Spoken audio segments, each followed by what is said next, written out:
राजा ज्ञानेन्द्र शाहबाट सबैले सिक्नुपर्ने अत्यन्त गहिरो कुरा यस्तो छ।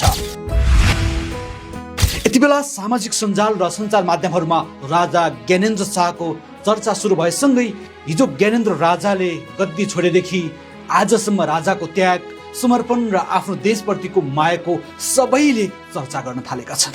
भनिन्छ आफै हार मानेर देश र जनतालाई जिताउन सक्ने क्षमता भएका राजा ज्ञानेन्द्र शाह।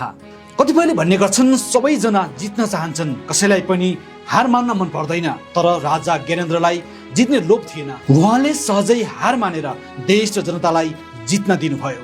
जनताको जितमै उहाँले आफ्नो जित खोज्नुभयो। जो मानिस अरूलाई उठाउन अनि अरूलाई जिताउन आफै झुक्न जान्छ, उही मानिसको जीवन साँच्चीकै अर्थपूर्ण हुन्छ। यही व्यवहारले जीवन महान बन्छ।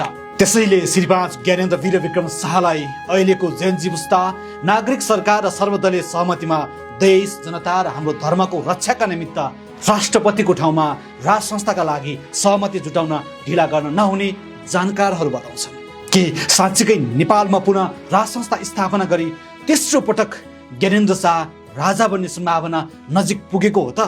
आफ्नो प्रतिक्रिया दिनुहोला। दर्शकबिन पछिल्लो समयमा विभिन्न सञ्चार माध्यम र सामाजिक सञ्जालहरूमा राजा ज्ञानेन्द्र शाहको चर्चा परिचर्चा हुन थालेको छ। यति मात्रै होइन, राष्ट्रपतिको ठाउँमा राजा राख्ने लगायतका विभिन्न मागहरू लिएर राप्रपाले मङ्सिर 23 गते विशाल जनप्रदर्शन पनि गर्दैछ। तपाईलाई राप्रपाले गर्ने विशाल जनप्रदर्शन लगायतका राज संस्थाप्रति भइरहेका विभिन्न टीका टिप्पणी कस्तो लागिरहेको छ? कृपया आफ्नो प्रतिक्रिया दिनुहोला।